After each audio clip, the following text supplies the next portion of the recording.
Welcome, everybody, to the R&R CatCast, a fan-based podcast focusing on Montana State athletics. We're two dudes named Ryan from the state of Washington talking about our dear Montana State.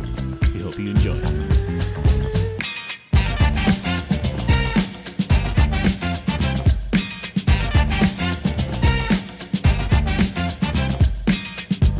All right, welcome back, Bobcat fans. Thanks for joining us on another episode of the R&R After Dark. This is our instant reaction show where we give you the good, the okay, and the bad about the Montana State Bobcats. Montana State took it to Idaho State for homecoming on a Chamber of Commerce type of day. It looked beautiful over there, 37-6. We're going to break that down here in just a moment, and then we're going to go around the Big Sky as well, breaking down the games that happened today. Thorny, how are you, buddy?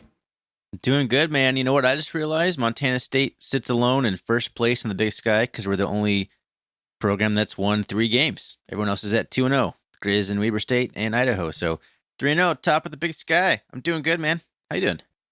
Yeah.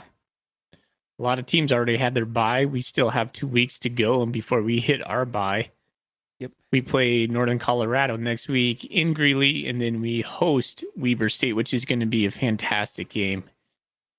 In Bozeman on the 24th, I believe. Absolutely. 29th, 22nd, whatever. I'm not good with dates. That's not my job. Alrighty. Before we get into the Cat game, let's go around the Big Sky. Let's start with the game that's still in progress right now. The Sac State Stingers up 45-7 over the Northern Colorado Bears. That one's in Sacramento. Sac State's looking good, as they have been for a long, stinking time underneath Troy Taylor. Good for them.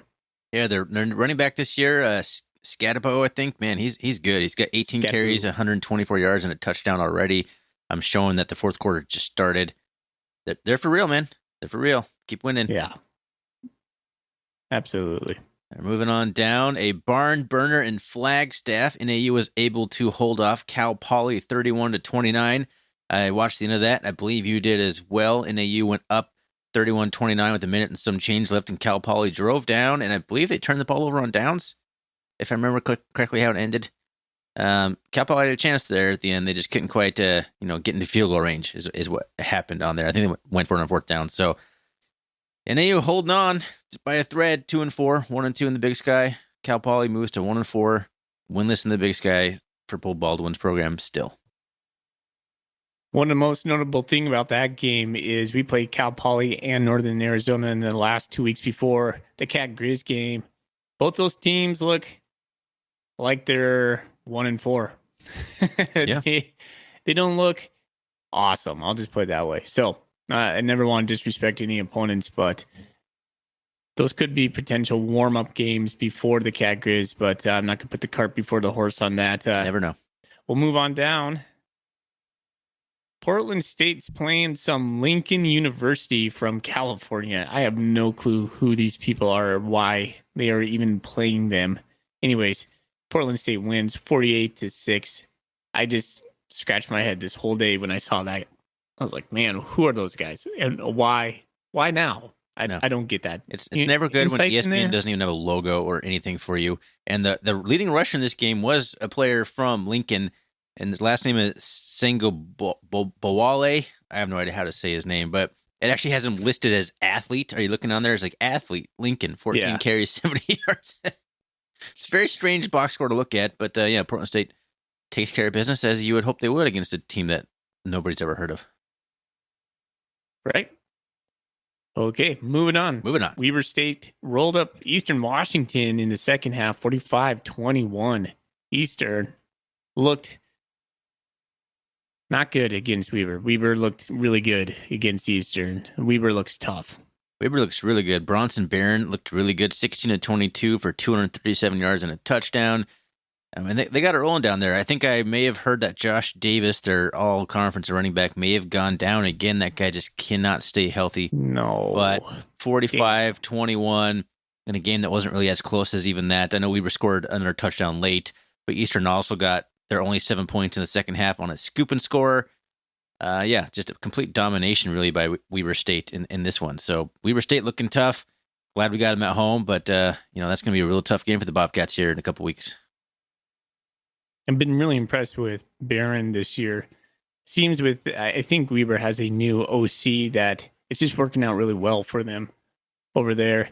And you have to believe on the opposite end that Eastern is now, out of the playoffs. They are 1-5 and just have had such a brutal schedule. Excuse me, my voice is cracking right now. They've had a pretty brutal schedule, and now they play Sacramento next week on the Inferno.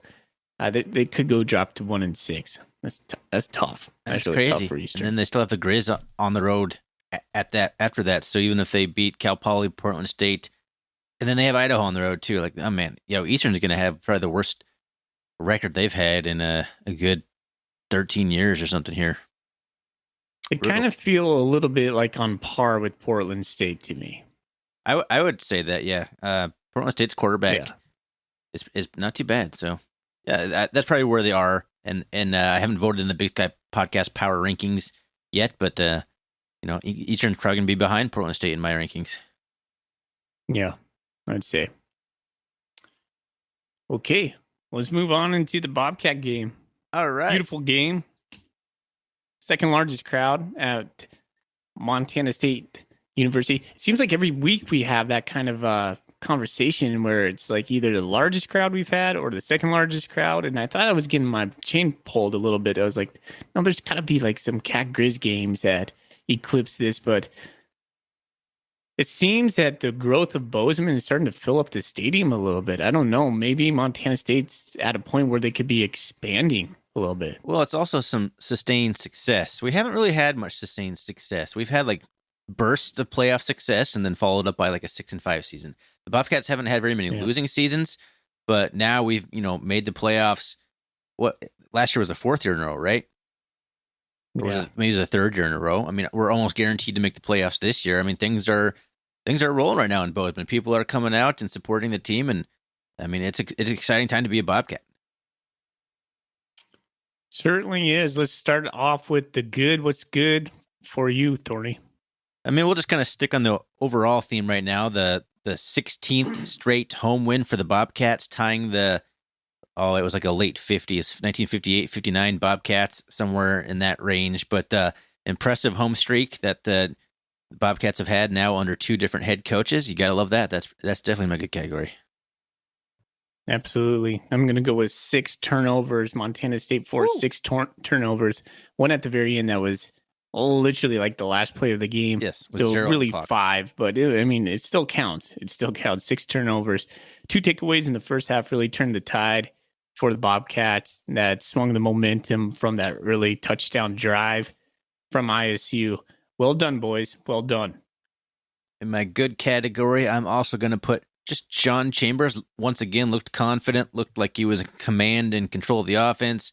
16 of 22 for 150. I think most of that was done in the first half, but 0 touchdowns, 0 interceptions, though he did fire one into another defender's hands that was dropped. So Sean is avoiding the interception bug at the moment, but 33 yards on 8 carries and 3 more touchdowns on the ground. So it's also kind of in the good category is that they didn't rush him into the ground in this game. They didn't need to. 8 carries sounds pretty good in a game like this. You no need to get that into double digits, but good rushing performance and a good passing performance from Sean Chambers. So again, got to put him in my good category. 2 weeks in a row, man. Sean Chambers is impressing me.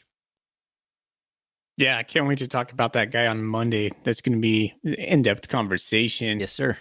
It's a good problem to have, though. He is Mr. Touchdown. I mean, Troy's sitting there at 21. He has, 15 right now? Sean has 15. Is that true? Is it 15?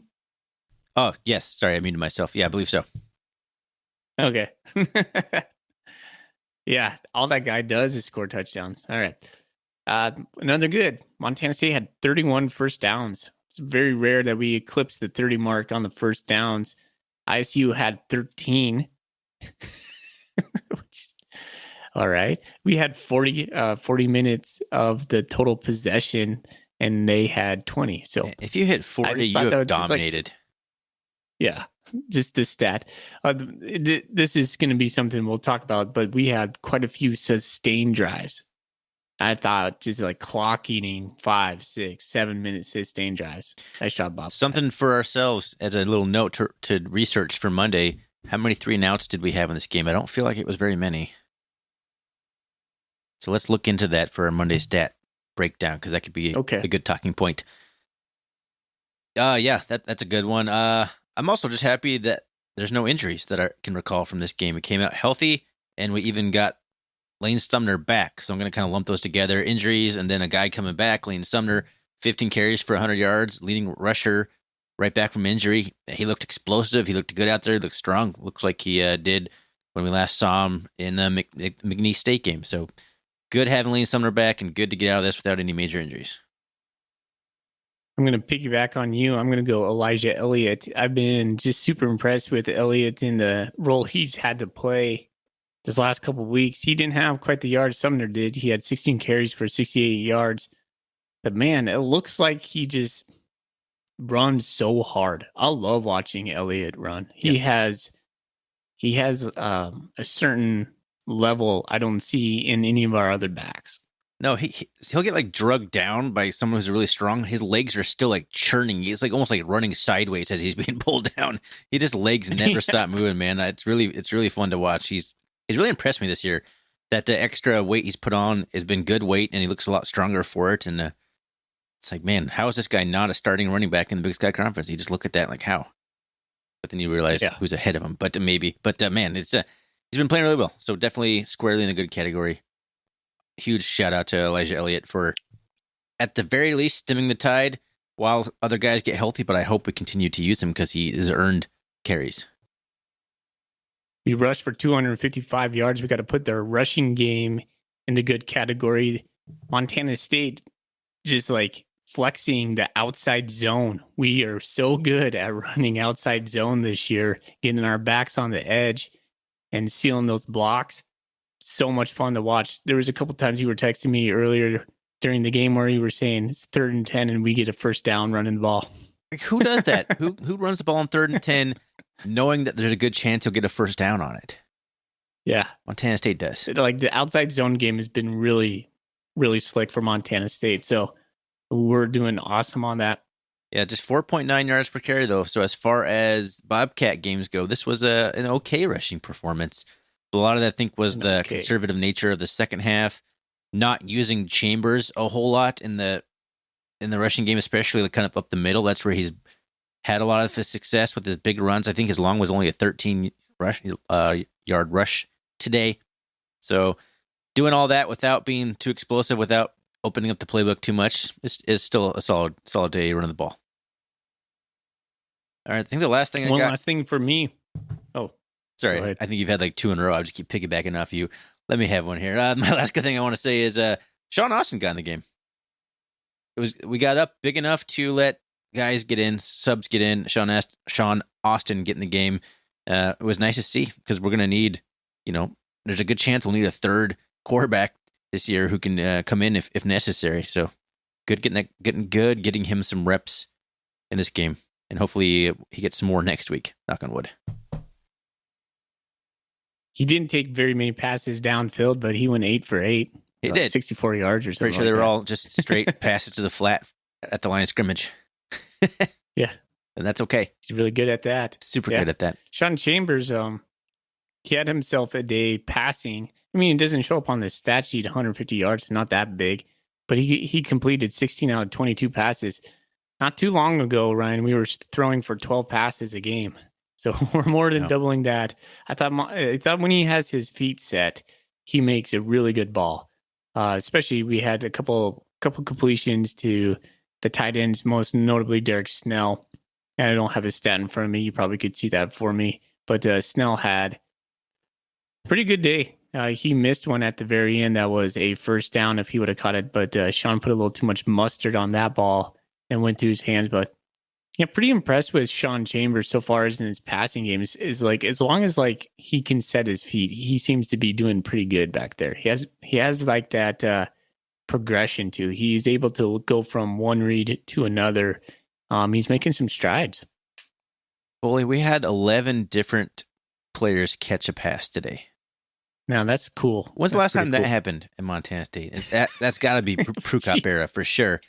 I mean, Trayton Yeah. Pickering actually led everybody with 40 yards on 3 receptions. Garrett Kuhn had 4 receptions for 34 yards. I mean, those were kind of from Sean Austin, I'm sure. But Cleveland Thomas had 2 for 32. Robbie Austin had 2 for 22. Elijah Elliott had 2 for 20. Ryan Lonergan had 3. So Lonergan had 3 for 17. Derek Snell had 3 for 16. And Trayton Pickering had 3 for 40. So our tight ends had 9 combined catches. That's amazing. We've been harping on that for years, throw to the tight ends. And Vegan knows it because he's like, maybe they'll get some guys off my back who keep saying that we should throw the tight ends. He said that a few weeks ago. Oh my gosh. Yeah, just good spreading the ball around. You know, that was really good to see. I think that's what Sean Chambers does well, I think, compared to maybe Tommy Millott. And we'll get into that more on Monday. He's just able to kind of go through his reads a little bit better, find the next check down option. I think he does a better job of that. He just sees the game a little bit better and slowed down for him a little bit, like he said post game last week. You're right on. Okay. Anything else in the good?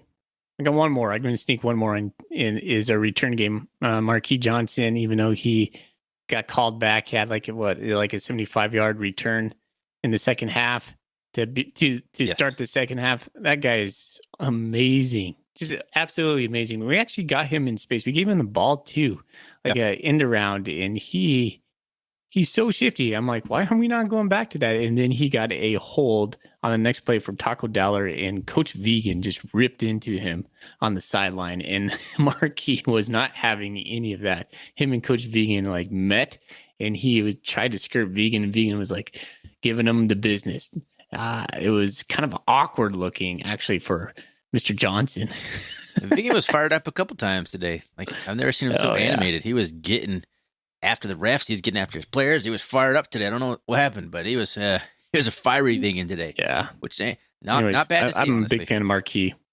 Yeah, I'm a big fan of Marquis Johnson. Yeah, he's electric in the return game. Best return guy we've had in some time. Moving on to the OK. I'll put just the defense in here. I know we had 6 turnovers, but Idaho State was still moving the ball around. I don't like the defensive strategy of giving up yards and hoping we get a turnover. Like, that's just not a sustainable championship level strategy. It worked out today quite well because obviously every time the ISU got anything going, they turn the ball over. But I don't know. There's still, the first drive was just easy peasy. Idaho State touchdown, wide open, passing down the sideline, blown assignments. Like, it's just stuff that kind of continues to show up. But I can't put them in the bad category. So, they're still firmly in that middle of the road area in my OK section. They're going to have to be better. But today, yeah, just okay. Still have that soft middle that's open pretty regularly. Yes. Our linebackers can't fit it, and sometimes our communication, I would think it must be a communication thing because we seem to be out of place quite often. Jeff Manning played a little bit better today. I thought he was more physical than I've seen him. I'm happy he finally got his interception. Yeah, finally got his interception, but then he put his knee down. So even when he gets his interception, he still makes a mistake. Jeez. Come on, Jeff. Oh, easy. Boy. Yeah. There's 2 guys on the team that just kind of give me a little bit big on. It's Jeff Manning and Stones Glessner. Come on. Oh, all right. I'm going to step back there for a moment. Okay. 3 points in the second half. I got roasted on this on Bobcat Nation today. I kind of posted on this. I wasn't happy with 3 points in the second half. I totally get, guys, that we were taking our foot off the gas. You don't need to point that out to me, obviously. But we need more than 3 points in the second half. We should have had 14 alone in the second quarter or in the third quarter. That game, we should have had 50-some points in this game. It's not acceptable. We need more. I want more points. We need more points. Put the foot on the gas there.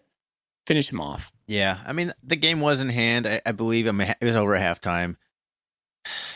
Even as conservative as we still have the starters in. I still expect, no matter what play calling they're doing, we can score some points. So it was a little disappointing. I wouldn't put in the bad category by any stretch, but yeah, I feel like we could have come out with that with more than 3 points. Sure. I guess we should have. We had the field goal blocked, so it should have been 6, which isn't a whole lot better, but Man, Stone's from the left hash. He's got some troubles over there. It's blocked, man. That is You're a giving him a tough lot place. of guff for a blocked field goal. Well, he should have had a better arc on it. He should. Yeah, that's his job. It's like what, like a 20-yard field goal? Stuff Man, happens. just make that. Stuff happens. Jeez. He had a 48-yarder. I mean, that would look like one of his best kicks of ever, and then he follows it up with that. I'm being hard on the gentleman, but it's been too consistent. Yeah, fair enough. Anyways. All right, anything else in the okay category? This is kind of a hard game to really parse out good okays and bads from, because it was overall just kind of one of those bleh games, but yeah, scoreless third. Less bled than last year against Idaho State, so that's good. Yeah. All right, let's finish this off. Yeah.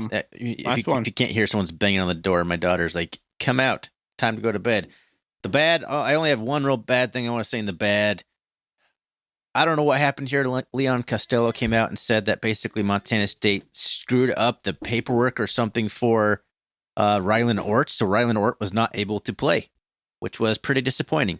And they've had, he's been suspended since before January, maybe even December of last year.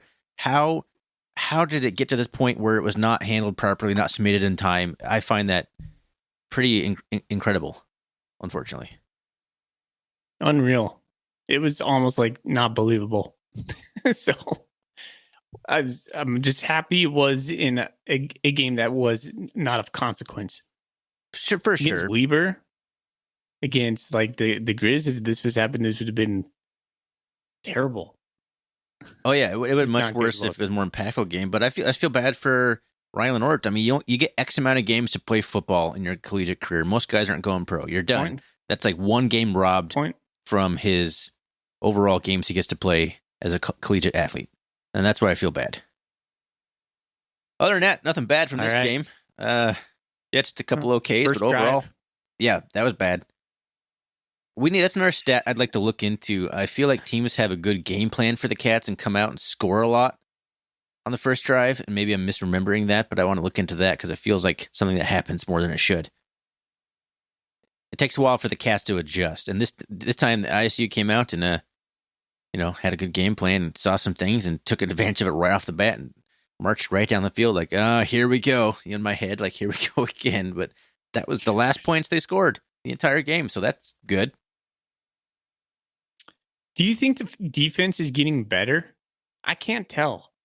I can't tell either, honestly. I felt like they did some things better today, but then they also did some things that were the same as I've been worried about all season. They just happened to force some turnovers, so that was really good, obviously. But I feel like that may have masked some other things that would have happened if those turnovers didn't happen. But they forced them. Those were all earned turnovers, as far as I'm concerned. Yeah. All right. Anything else you want to say before we get out of here? No, I'm good. Good win on homecoming. Good win for the Bobcats, moving to 3-0 in the Big Sky Conference. We got Northern Colorado coming up next week. We got our full episode recap dropping on either Tuesday night or Wednesday whenever I get done editing it. Submit your Golden Coolie questions for that episode. We're recording on Monday, so make sure that you get it to us by then. You can always find us on Twitter, RRCatcast. Find us on the web, rrcatcast.com. And fully, go Cats. Go Cats.